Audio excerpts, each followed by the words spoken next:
Topic 5, advertising and message strategy. This is the topic linked to Wednesday the 28th of February 2018. As you're aware, we've had a snow day or a snow week. So this is possibly the next best thing that I can do to make sure that we have covered this material in advance of our next lectures. So what is going to happen?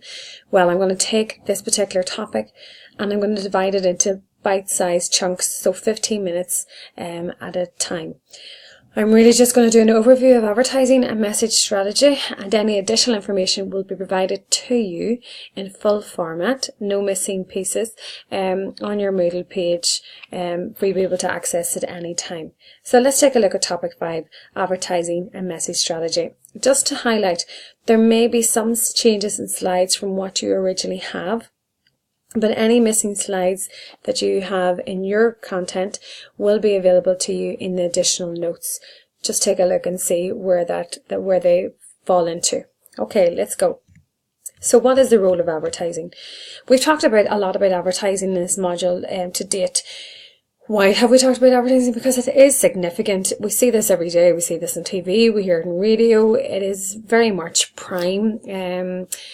a prime tool for really reaching a large audience, and typically it's associated with larger companies who have the money and also have a target group that are large, are geographically dispersed, and therefore have to engage at large with audiences in a wider mass medium. Okay, so the principal role of advertising is naturally to engage audiences. This is based on its potential to reach large audiences and influence the way people think, feel and behave. Now, we've talked about these elements before and the whole idea of how that's filled in, and this really should have resonance with you from your very first lectures and introduction to marketing. So the thinking element can be perceived as utilitarian or aspirational benefits and recall. And when we look at the aspirational, we know this because we spent one of our lectures looking at Nike, and we looked at the London aspect, the aspirational nature of Nike through those of a Londoner's eye.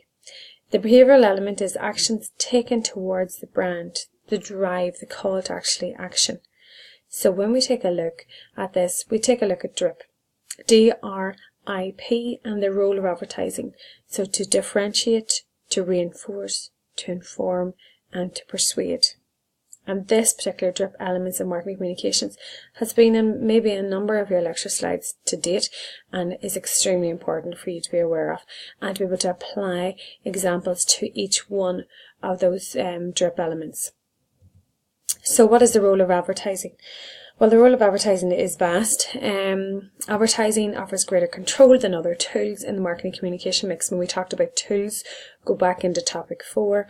I provided you with a lovely table of tools down one side and the media across the other. So make sure that when it comes to coursework 3 that you have a really good idea of what we're talking about when we talk about tools and media. So what is the role of advertising? It has control over the message, the design, the brand associations. Control over the medium, the vehicle, the timing, the size of spots. Okay, so when we talked about timing, we talked about continuity, the pulsing, all about whether it needs to be a seasonal timing or whether it's something that can be consistent throughout the year. Control over costs, absolute and relative costs, and this is essentially extremely important that anybody carrying advertising has a realistic idea of what the end cost should be. And the implications for that. I've provided you here with a link to radio advertising content, and this is a rate card for 2017. I'd advise you after this lecture to actually look at the links I'm going to provide to you and go into each link. This particular rate card is an overview of the costings for different radio advertising slots. It gives you a really good idea of timepieces, slots and costs related to getting messages out through the forms of advertising via the radio. Vast advertising budgets present a barrier to entry. Advertising can create competitive advantage. So naturally enough, it comes with its fantastic bonuses, but there can be negatives to the role of advertising and whether it really resonates with target groups in particular. So the role of advertising, this is the Irish Times newspaper broadsheet rating card 2017. You can see here the different formats that you can use for your advertising, the colour scheme, monotone, one colour, and the cost implications. Really, really important that you're aware of these. For example, when in relation to coursework 3. So let's define advertising. Every single one of the tools that we're going to talk about from today and over the next couple of lectures will have a defined definition. These must be known. Okay, these are really basic, introductory level, and whenever you are asked to write about any one of these tools in an exam, that you ultimately have a good idea of being able to present the definition up front. So what do we mean by defining advertising?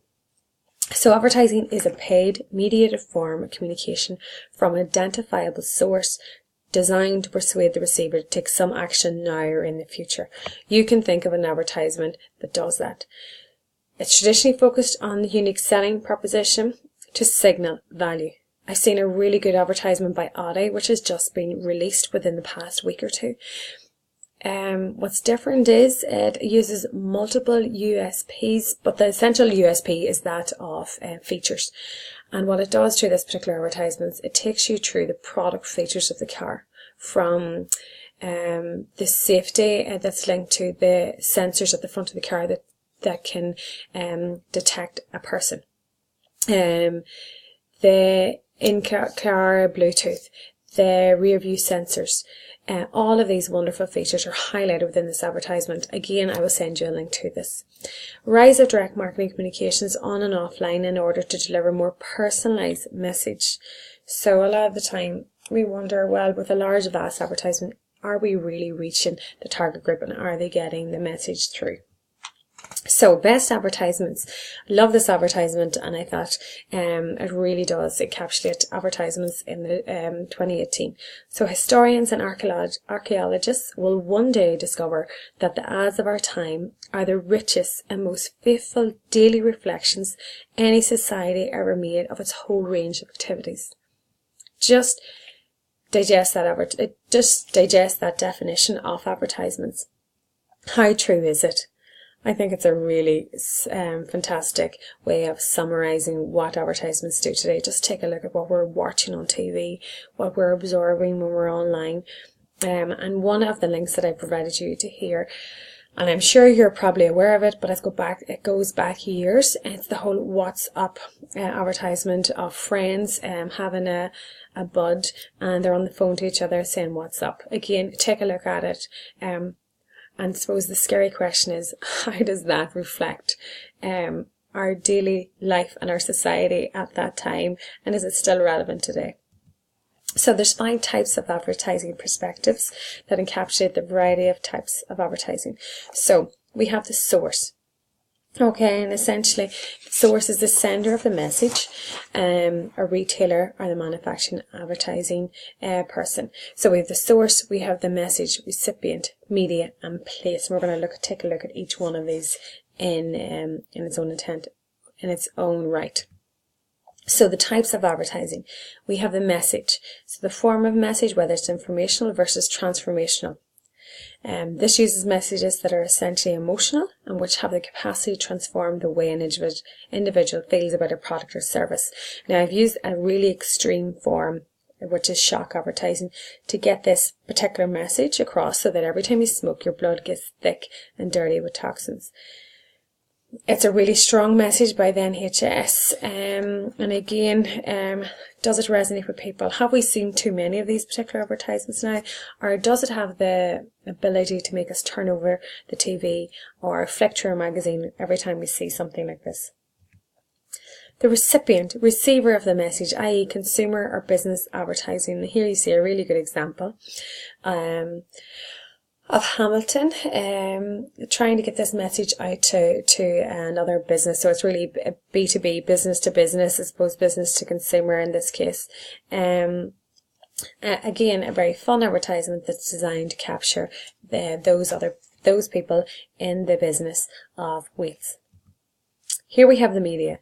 So the type of media used to carry out the advertising, i.e. TV, radio, print, the digital, the cinema, the OOH. And here I've seen a really fun example of a car garage that has a mini stuck to the side. You really can't get anything more fun, more dramatic, more relevant, more eye-catching than something like this. Place. Again, where do you position this particular advertisement to reach the right people? And actually enough, when you've got a mini outside a mini garage attracting people who are interested in minis, then ideally you've got the right place.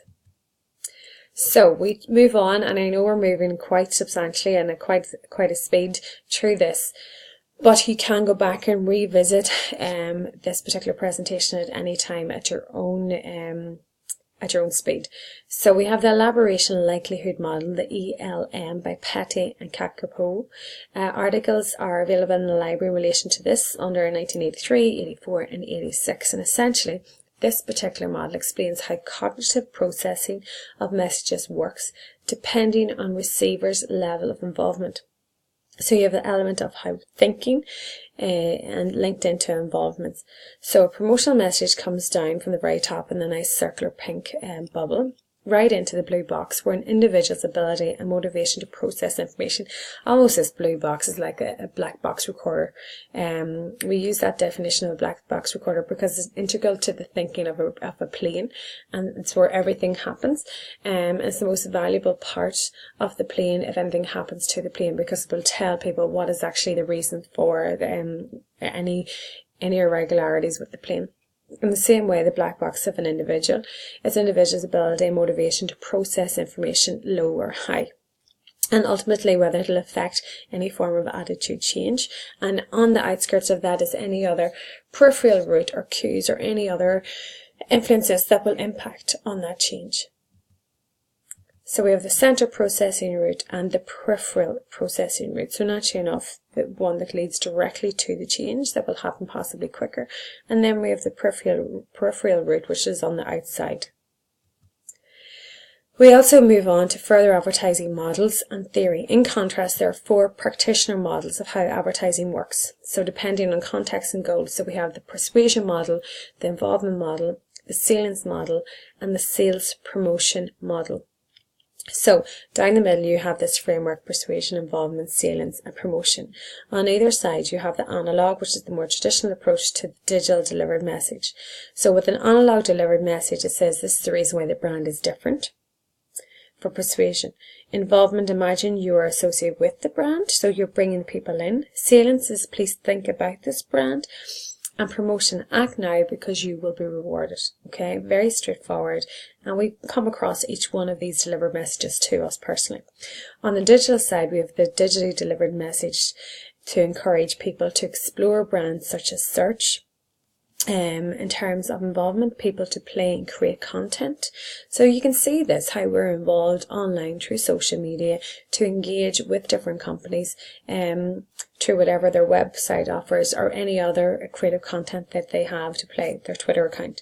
Salience, people talk and share information about a brand. Again, the Twitter comes into play. And people to act now because they will be rewarded. So you can see that the same words are being used, but there's different ways in which people are engaged, whether it's analog or digital.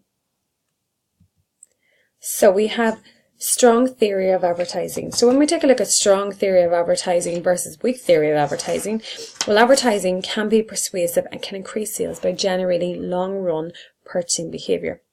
We've looked at hierarchy of effects models. Go back and revisit that if you can't remember, where consumers are passive, but it does not necessarily reflect the practice. Whereas the weak theory of advertising is where purchase behaviour is based on habit.